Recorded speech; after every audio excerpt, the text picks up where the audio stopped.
Hello, my friends. AmyR here with Prairie Paper and Ink. Welcome back to my face and my card making space and more cards using a new Waffle Flower Postage Collage stencil set.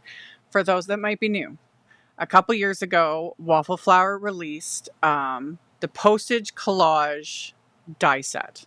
That was the beginning. And then over the last couple years, there have been so many add-ons. There have been like die sets, add die set, and then little stamp sets, and many layering stencil sets that coordinate. And then there have been some other sizes and different things. In the description box below the video, I have a link with a list of everything that has come out so far. I put it pretty much in order of the release, and then the newest one I marked with just new. Hopefully that helps. And then I also have in the end screen at the very end of the video a playlist of the videos I've done so far using the various postage collage items because they're fun. I love them. I don't know what it is. I really don't. There's something about like making my own little postage stamps and like stamping the little cancellation marks and just doing the stenciling, all of it. I love it. It's so fun. So, Waffle Flower's December 2024 release went live. I don't even have words for how ridiculously cute this release is, how unique a lot of it is. I lost my mind. I think I say this every month with Waffle Flower because every time she'll email me and I'm like, why? Why is this so cute? Why is it so awesome? So I will post a link to the new release. It is worth checking out. I'm hoping to have more videos coming. I wanted to get this one up just, because it's the Postage Collage Pond stencil set. It is so cute. I used a couple other parts of the new release as well. And then again, hopefully I'll get some more videos done right away to post with these new products because they're just stinking cute. So cute. And yeah, I think that's all of the housekeeping. Like always, I will of course have everything listed and linked that I used to make my cards. That'll be in the description box below the video. My links, as always, are affiliate links. That just means that if you click on one of my links and end up placing an order, I do get a little kickback from that at no extra cost to you. It is what helps pay the bills, keeps the channel going, keeps my heaters going so I can keep, making things and getting videos out. And yeah, that's it for the rambling. Let's get into the card making. First off, with this release are the new colored shader 1+ brushes in the Waffle Flower like pastel colors. Their big blending brushes are in pastel colors and they're just cute. So the shader 1+ brushes have been out for a while. I've used them in tons of videos many times. Love them. They are slightly angled, but honestly I just use them like a regular blending brush. Like I swirl them around. It is what it is. And Waffle Flower has like much more like concise descriptions and things. They're blending brushes and they're cute and I like them. So I store mine. I showed that there for a second in the silicone container thingers, whatever they're called. Honestly, you guys, my brain is like mush right now. But they come in sets of 2 and that's how I store all my little Waffle Flower brushes. It's great. The double-ended ones, I'm not sure I'm going to store them. I never got the original ones, like just the white ones. These pastel ones, they're cute. Like the colors. Look at them. The colors. That's the only thing about the container is I can't see the colors on the handles, But these containers are great because they fit on the IKEA Scottis shelves, like the picture ledge shelves.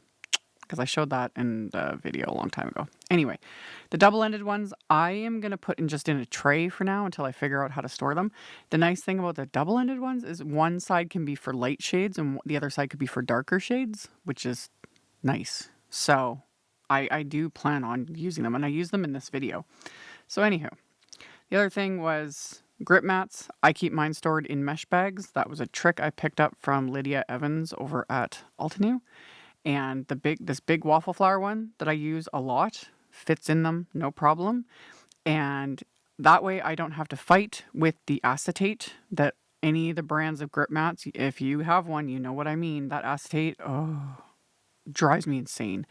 You know, putting them in the mesh bags, game changer. And because I do this as a job and I have multiple brands and way more grip mats than any regular crafter needs, I need a way to store them. Mesh bags. Win.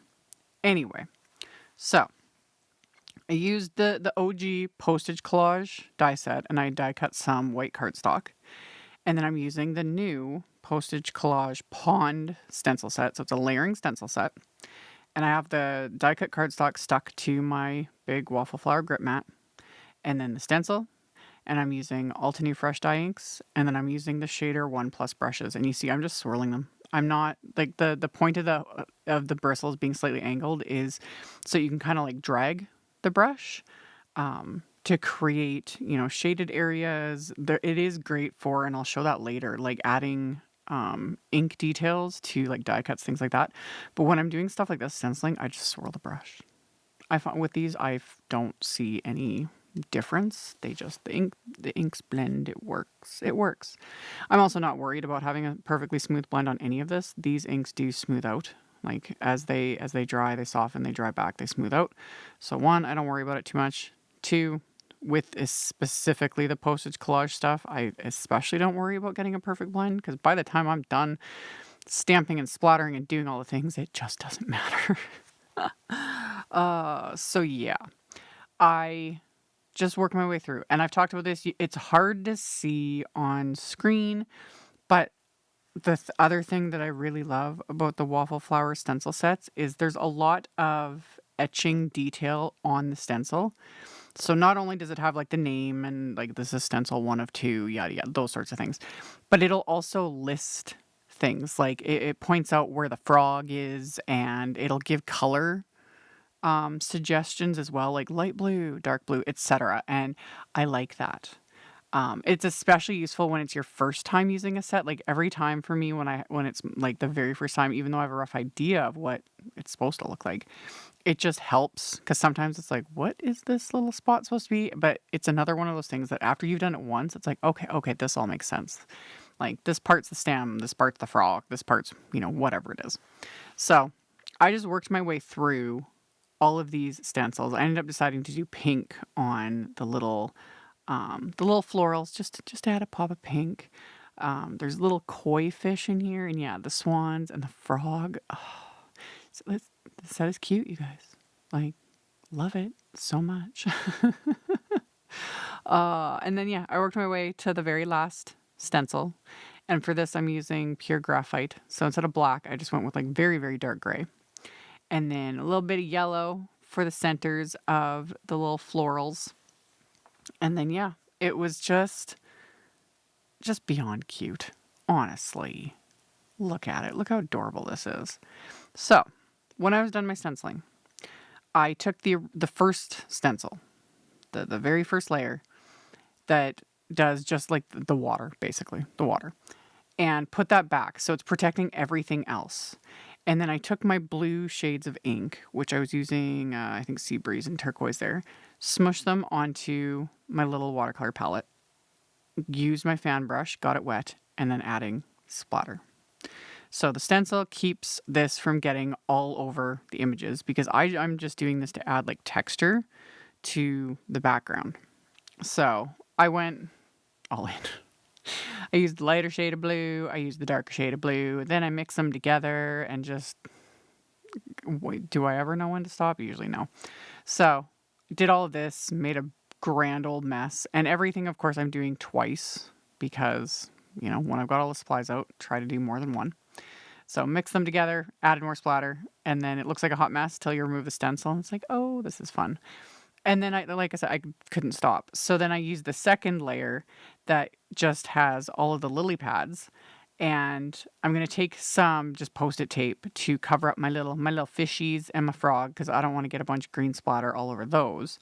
So covered up those areas on the stencil here with just little bits of Post-it tape. And then I can add some splatter with the green inks. Just, more is more.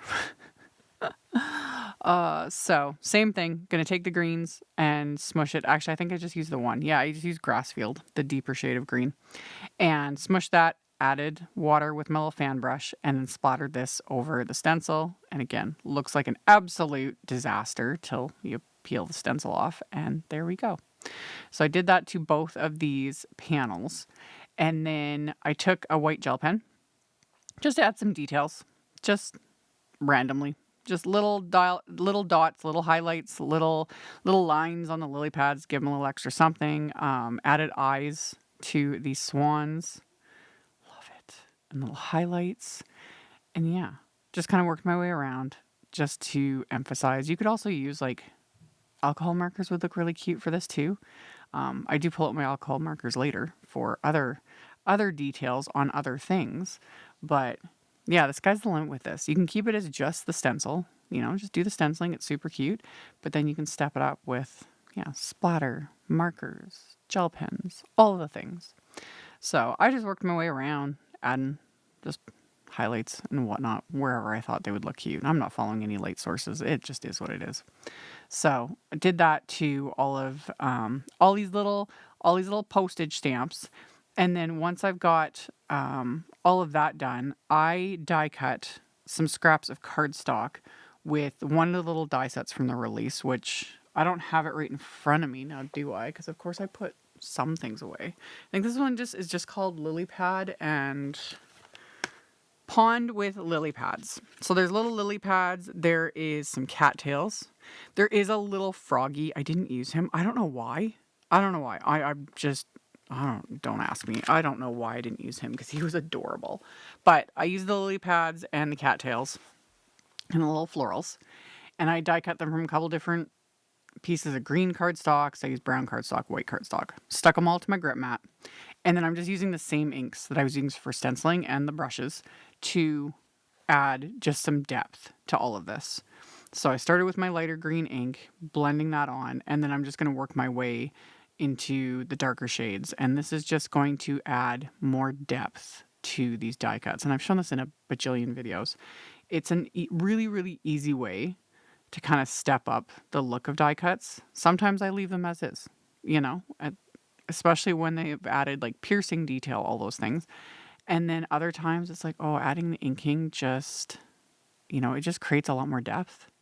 And then I'm going to go even further and I'm going to use markers as well, just cause, But again, it's another one of those things where it's like, it's kind of fun to experiment and see what you like, see how you want to build on things. And yeah, so pulled out brown ink for the cattails.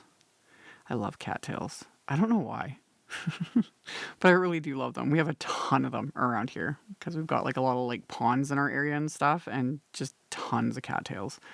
And yeah, I've always loved the look of them. So blended browns onto those, added the pink to my little florals, and then the little teeny centers, I added the yellows to. So after I'd done that, I assembled these, which were just super easy because, yeah, you adhere the cattail pieces onto the cattails. Simple. Added a little bit of craft tacky glue, picked up the pieces with my embellishment wand, and then same with the little flower centers, just teensiest bits of glue, and then this is where the embellishment wand really comes in handy because that little piece is tiny.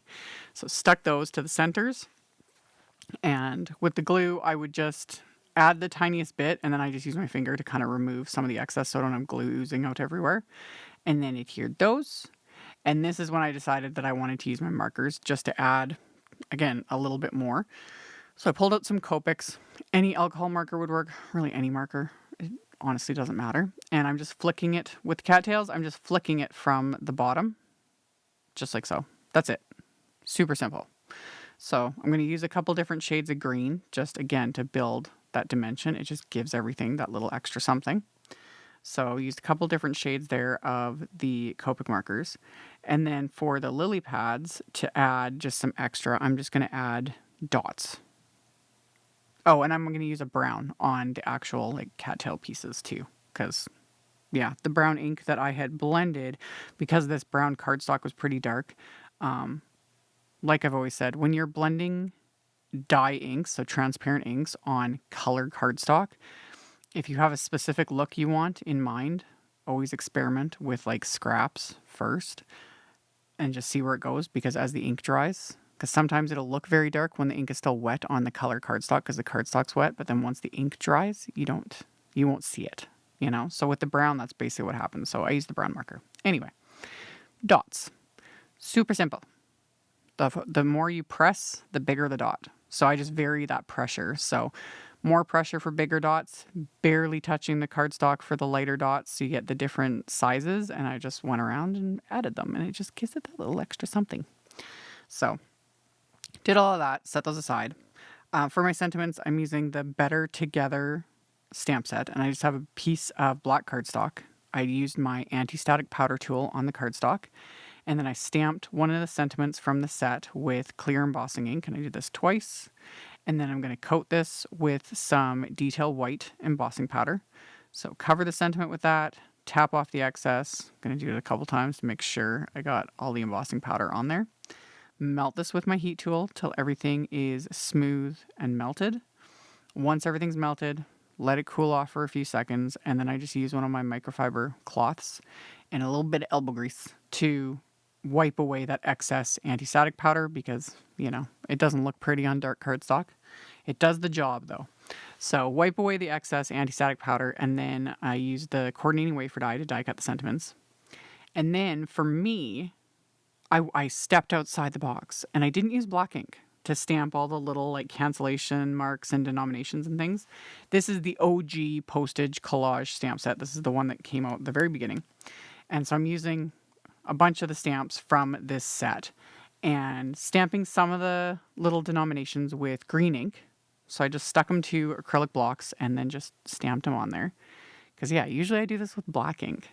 So for me, I was like, ooh, look at me being like extra creative. Some days I am, and other days it's just like, you got to celebrate the little tiny wins, you know? Anyway, stamp some of them with green ink. And then I used blue ink. I love this part. I was like, this was just meant to be, using the forever stamp on the little swan couple there. I was like, oh, it was meant to be. Anyway, use the blue ink for those ones and one of the little denominations. And then for the actual little cancellation marks, I used that really dark gray, that pure graphite. And I stamped it off each time. So I inked up the stamp, stamped it onto a scrap piece of paper there. So I'm getting the second generation, so it's not quite as intense. Because yeah, I was really liking that look, just not having the like solid black. That would have looked fine too. You know, I've done that on a bunch of the previous videos using these different sets. And I do like the look of it. And then usually add, you know, black splatter. I didn't do that this time. I know, crazy. But I added a lot of splatter to the backgrounds with the stencils, and that was fun. So stamped on my little cancellation marks. And then one of these panels I cut apart. Just use my scissors and yeah, just cut them apart so that they're individual. And I don't really have anything exciting to say about that. It's pretty simple. You could use a paper trimmer, you know, but for the most part, it's pretty simple. And again, it's kind of like they're handmade. The cuts don't need to be perfect. So trim everything down. And then once I've got all of that trimmed down, for one of the card bases, I have this sort of aqua cardstock. I honestly don't even know what color cardstock this is. I had the card base and I was like, ooh, this kind of goes with everything. I'll use it. So it's a top folding A2 card, 4 1/4 by 5.5. And I'm using the Shimmering water stencil. And very lightly, like hardly touching the cardstock, I'm blending the Sea Breeze ink over it, which right now looks like nothing. It looks like I'm literally doing nothing. But when I remove the stencil, you can actually see it. But I'm just very lightly going over this. I wanted it soft. It's going to be subtle. This will dry back even more. You can see it in real life because it's just kind of peeking around the images and whatnot. But yeah, just lightly blended that just to give that little extra something. So I did that on that card. And then on the insides of my cards, I'm stamping another sentiment from that Better Together stamp set with that pure graphite ink. So I just stuck it to an acrylic block. You could use your, Misty, your stamp positioning tool, etc. Honestly, when I was doing these, I always talk about how I have like no space left on my desk and it's chaos. I'm not even kidding. This little like 1 square foot of space where I was filming, that's all I had stuff everywhere, everywhere, everywhere. It's on the floor. It's just every surface is covered. So I was just like, acrylic blocks it is. I don't even have space to put my Misty. Anyway. After I had everything stamped, had some baker's twine in my stash. The color just went well. So I threaded it through the panel that I didn't cut, and then reverse tweezers for the win, as always, because I use that to hold the knot in place, make my little bow. This little cattail die cut, I adhered with some of the waffle flower thin foam strips, and I did the same thing with the sentiment. I adhered one of the lily pads and the lily with just some craft tacky glue. And then this I'm going to adhere directly to the green card base. And this one is also A2 size, so 5.5 by 4.25 inches. So adhered that down into place. And then for the other card, I adhered 3 of the little postage stamps with craft tacky glue, and then wrapped that same baker's twine around the card front, tied that in a little bow, and then the little koi fish stamp, I popped that up with the thin foam squares right over that baker's twine, added the little lily pads and cattails and whatnot, and then adhered the sentiment with the craft tacky glue just directly to the card front. And I had 2 little postage stamps like kind of left over, and I wasn't not going to use them because they're adorable. So I decided to adhere them to the insides of both of these cards, just kind of put them on an angle just to use them up, just to have them there. So adhered them to the insides of both of these cards, and then I'm just going to flip the cards over and then trim off the bits that are hanging over with my scissors, just using the edge of the card base as my guide there, while also simultaneously like making sure not to get glue like all over the cards and, me. So got those trimmed off. And then as my final little bit of embellishment, I added some waffle flower candy dots. Because for all my talk about like I hoard these types of embellishments, I can't help it because they're pretty. I've used a fair bit of these.